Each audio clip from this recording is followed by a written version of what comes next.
نحمده ونصلي ونسلم على حبيبه الكريم أما بعد فأعوذ بالله من الشيطان الرجيم بسم الله الرحمن الرحيم يا أيها الذين آمنوا اتقوا الله وكونوا مع الصادقين آمنت بالله صدق الله المولى العظيم وصدق رسوله النبي الكريم ونحن على ذلك لمن الشاهدين والشاكرين والحمد لله رب العالمين. آئیے ہم اور آپ مل کر کے سب سے پہلے آقا کریم صلی اللہ علیہ وسلم کی مقدس بارگاہ میں درود پاک پڑھ لیں میں صلی اللہ علیہ وسلم. صلاۃ و سلام علیک یا رسول اللہ صلی اللہ تعالی علیہ وسلم. اللہ کی توفیق سے جیسا کہ ہم اور آپ جانتے ہیں کہ جو گوشہ درود شروع کیا گیا تھا جس میں روزانہ لوگ آ کر کے اور رات رات تک درود پاک پڑھا جا رہا ہے تسلسل کے ساتھ سلسلے وار، تو میں آپ کو بتاؤں کہ اللہ کی توفیق سے تقریباً کم و بیش جو ہے وہ 45 لاکھ سے زائد مرتبہ درود پاک اب تک پڑھے جا چکے ہیں الحمدللہ. اور بڑی سعادت کی بات ہے کہ مطلب درود پاک ہم لوگ پڑھ رہے ہیں تو 45 لاکھ سے زائد. اور ایک سید صاحب ہیں تو انہوں نے مجھے فون کیا اور مجھے کہا کہ امام صاحب ایسا ہے کہ آپ کے ہاں گوشہ درود ہے تو 2,08,000 مرتبہ میں نے بھی پڑھا ہے تو میرا بھی اس میں شامل فرما لیں آپ.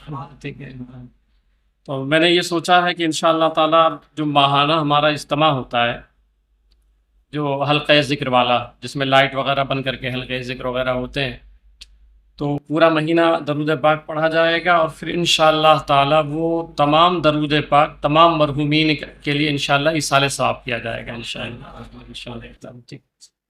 پورا مہینہ پڑھیں گے لوگ، پھر اس کو کاؤنٹ کیا جائے گا اور پھر انشاءاللہ جو ماہانہ ہمارا ہوگا اجتماع تو اس میں ہمارے آپ کے گھر کے جتنے بھی مرحومین ہیں تمام مومنین مومنات ہیں تو انشاءاللہ تعالی ان کے لیے ایصال ثواب کر دیا جائے گا انشاءاللہ تعالی.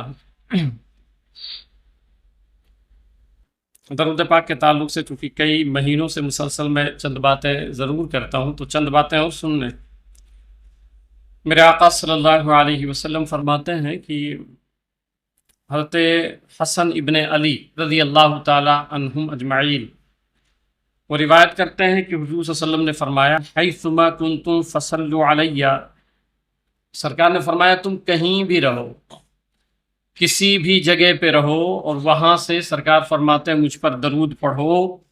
فإن صلاتکم تبلغنی، تمہارا درود مجھ پر پہنچ جاتا ہے. تم کہیں سے بھی درود پاک پڑھو تو سرکار فرماتے ہیں کہ مجھ تک تمہارا درود پاک پڑھنا پہنچ جاتا ہے. اور پھر حضور صلی اللہ علیہ وسلم ایک جگہ فرماتے ہیں من عثرت علیہ حاجۃ فلیکثر من الصلاۃ فإنها تکشف الہموم والفموم والکرب وتکثر الارزاق وتقضی الحوائج. سرکار فرماتے ہیں جس کی حاجت رک جائے، کوئی مسئلہ ہے اس کا اور وہ پورا نہیں ہو رہا ہے، کوئی حاجت ہے اس کی وہ رکی ہوئی ہے، میرے آقا صلی اللہ علیہ وسلم فرماتے ہیں جس کی حاجت رک جائے، کام اس کا رکا ہوا ہو، کام ہو نہیں رہا، تو آقا فرماتے ہیں کہ وہ مجھ پر کثرت کے ساتھ درود پڑھے، درود کی برکت سے اللہ اس کی حاجت پوری فرما دے گا. ایسا مجرب عمل ہے یہ کہ آپ درود پاک کثرت سے پڑھیں. میرے آقا صلی اللہ علیہ وسلم فرماتے ہیں کہ اللہ اس کی حاجت پوری فرما دے گا. فرماتے ہیں کہ فإنها تکشف الہموم والفموم والکرب.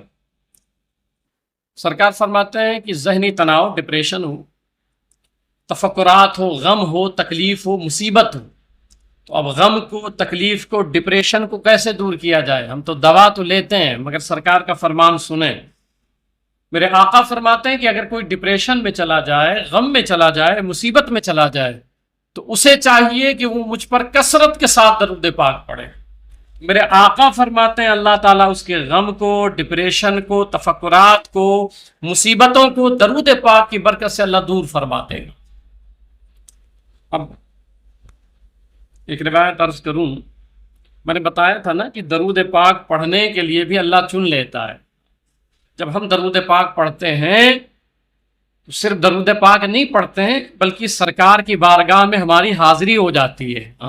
جب ہم درود پاک پڑھتے ہیں تو سرکار کی بارگاہ میں ہماری حاضری ہو جاتی ہے. اس پر ایک روایت میں عرض کر دیتا ہوں تاکہ جب آپ درود پاک پڑھا کریں نا تو یہ تصور کیا کریں، یہ خیال لایا کریں کہ میں سرکار کی بارگاہ میں میری حاضری ہو گئی. میرے آقا صلی اللہ علیہ وسلم فرماتے ہیں کہ اِنَّ لِلَّهِ تَعَالَى مَلْكًا أَعْطَاهُ أَسْمَاءَ الْخَلَائِقِ كُلِّهِمْ. سرکار فرماتے ہیں ایک فرشتہ ہے جس کو اللہ تعالیٰ نے کل مخلوقات کی آواز سننے کی طاقت عطا فرمائی ہے. فَهُوَ قَائِمٌ عَلَى قَبْرِي. تو سرکار فرماتے ہیں وہ میرے قبر شریف پہ رہے گا، ہمیشہ کھڑا رہے گا. فَلَيْسَ أَحَدٌ مِّنْ أُمَّتِي صَلَّى عَلَيَّ صَلَاةً. پھر میری امت کا کوئی بھی فرد مجھ پر جب ایک درود پڑے گا. اب وہ فرشتہ کہاں کھڑا ہوا ہے؟ سرکار علیہ السلام کے قبر شریف پہ. اب کوئی بھی شخص یاد رکھیں، اس سے کہیں ذہن آپ کا اس طرف نہ چلا جائے کہ سرکار سن نہیں سکتے ہیں اس لیے فرشتہ سنتا ہے. کہیں اس طرف بھی آپ کا خیال نہ چلا جائے.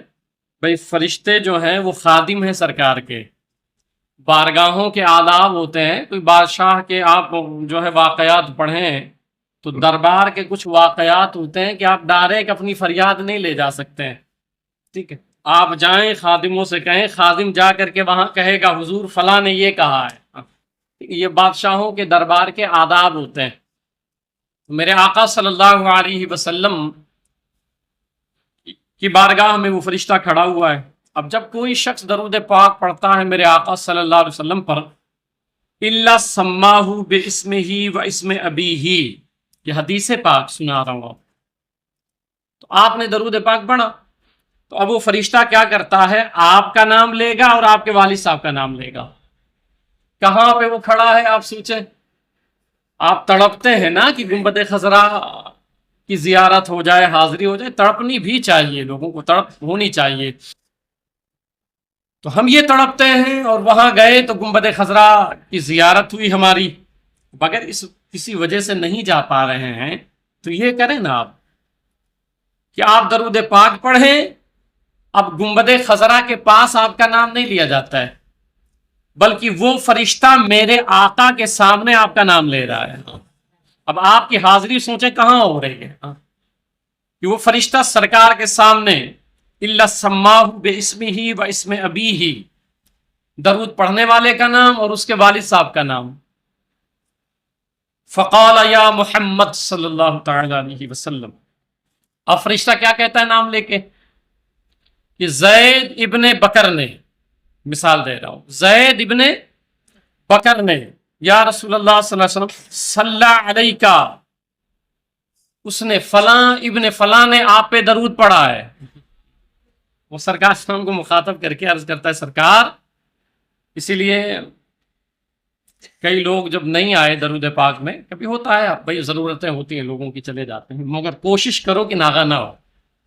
گوشہ درود سب لوگ دیکھے ہو نا، اگر نہیں دیکھے ہو تو دیکھ لینا اور اس میں ضرور آؤ، ضرور آؤ. اب اس حدیث کے روح سے میں آپ کو سمجھاؤں کہ جس دن ناغہ ہوتا ہوگا آپ نہیں آئے تو سرکار پوچھتے ہوں گے آج اس کا کیا ہوا، سرکار وہ نہیں آئے. یہ تو لگ گئی نا پھر کہ نہیں وہ نہیں آئے تھے آج. کیونکہ سرکار علیہ السلام کو درود پڑھنے والوں سے محبت ہو جاتی ہے نا، تو سرکار خود ہی پوچھتے ہیں. یہی وجہ ہے اللہ کے رسول صلی اللہ علیہ وسلم فرماتے ہیں کہ جو شخص مجھ پر روزانہ 100 مرتبہ درود پڑھے. اب یہ صرف میں تقریر نہیں کرتا ہوں آپ کو، اس تقریر کا مطلب کیا ہوتا ہے کہ آپ کے اندر وہ باتیں اتریں اور آپ عمل کریں اس پہ. تو میرے آقا صلی اللہ علیہ وسلم فرماتے ہیں کہ جو مجھ پر 100 مرتبہ درود پاک پڑھتا ہے تو اس وقت تک اسے موت نہیں آئے گی، یعنی دنیا سے اس وقت تک وہ نہیں جائے گا جب تک وہ، تو چلتے چلتے درود پاک پڑھتے رہو. گھر پہ گئے ہو، کام پہ جا رہے ہو، بائک چلا رہے ہو، درود پاک. یہ میں اس لیے کہہ رہا ہوں کہ میں کرتا ہوں اللہ کی توفیق سے، ایسا نہیں لما تقولون ماذا تفعلون، وہ کیوں کہتے ہو جو کر نہیں سکتے ہو. میں صرف اتنی بات کرتا ہوں جس پر میرا خود کا عمل ہوتا ہے اللہ کی توفیق سے. اس کو کرنے میں کیا جاتا ہے، بائک چلا رہے ہو درود پاک پڑھتے رہو، آپ بس میں جا رہے ہو، کام پہ جا رہے ہو، درود پاک جائیں. کہ جیسے فرشتہ سرکار کی بارگاہ میں پیش کرتا ہے فوراً ادھر جیسے فرشتے نے کہا فیصلی الرب علی ذلک الرجل بکل واحد عشر، ادھر فرشتے نے کہا سرکار فلاں نے آپ پر درود پڑھا ہے، ادھر اللہ تعالی جس نے درود پڑھا ہے وہ رب ہو کے اس بندے پر 10 مرتبہ درود نازل فرماتا ہے۔ ابھی یہ کہہ رہے ہیں اتنے پہ اللہ وہ رب ہو کے اس بندے پر جس نے میرے محبوب پہ درود پڑھا ہے، اس بندے پر وہ رب ہو کے 10 مرتبہ درود بھیجتا ہے۔ تو یہ برکت ہوتی ہے کہ ایک مرتبہ درود پڑھو۔ اچھا ایک بات یہاں اور عرض کر دوں،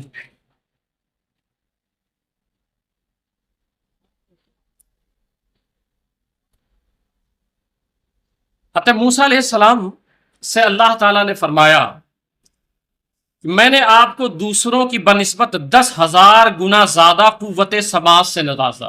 اللہ تعالیٰ نے موسیٰ علیہ السلام کو فرمایا اور لوگوں کو میں نے قوت سماعت دی ہے مگر ان لوگوں سے 10,000 گنا زیادہ میں نے تم کو قوت سماعت دی ہے، یہاں تک کہ تو نے میرے کلام کو سن لیا، جو میں نے گفتگو کی تو نے سن لیا، اور میں نے تجھے 10,000 مختلف زبانوں پر عبور عطا فرمایا، یہاں تک کہ تو نے میرے کلام کو سمجھا اور جواب دیا۔ یہ اللہ تعالیٰ کس سے فرما رہا ہے؟ موسیٰ علیہ السلام سے۔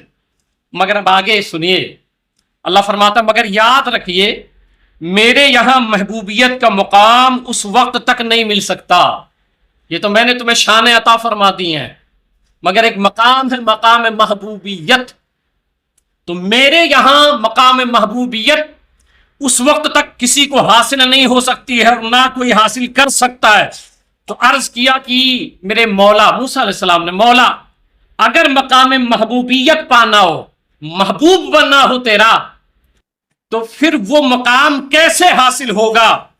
تو اللہ تعالیٰ نے فرمایا موسیٰ علیہ السلام مقام محبوبیت جس کو بھی پانی ہے اسے چاہیے کہ وہ میرے محبوب پر کثرت کے ساتھ درود و سلام پڑھے۔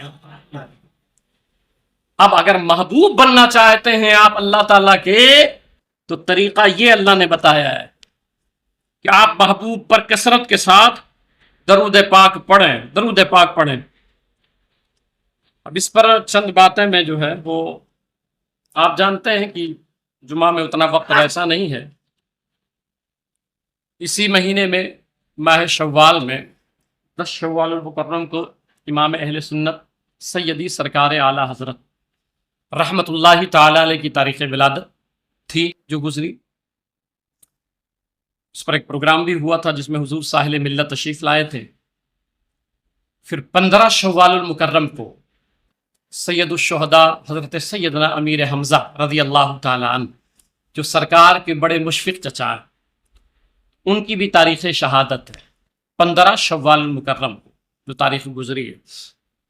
تھوڑی سی باتیں ہم حضرت سیدنا امیر حمزہ رضی اللہ تعالیٰ عنہ کے تعلق سے کر لیتے ہیں، اور اس نیت کے ساتھ کرتے ہیں کہ چونکہ سرکار کے یہ محبوب ہیں تو ان کا تذکرہ بھی محبوب ہے، تو سرکار علیہ السلام کی توجہ ہم سب کی جانب اس وجہ سے ہو جائے کہ ہم نے ان کے محبوب کا تذکرہ فرمایا ہے۔ ٹھیک ہے،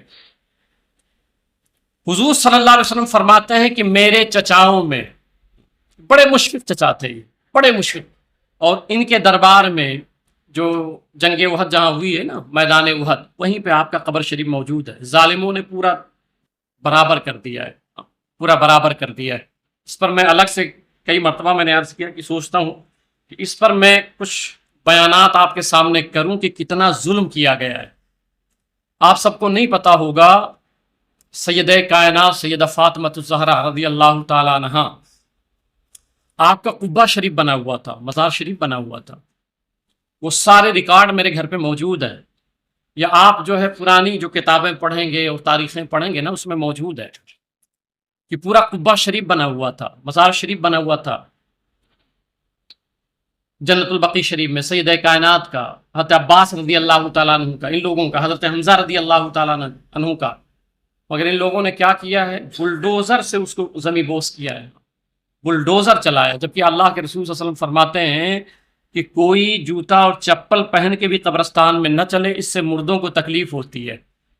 ایک شخص ٹیک لگایا ہوا تھا قبر پہ، تو سرکار نے فرمایا خبردار ٹیک مت لگا، اس سے اہل قبر کو تکلیف ہوتی ہے، حدیث پاک ہے، تکلیف ہوتی ہے۔ آپ ذرا سوچیں کہ ان ظالموں نے جب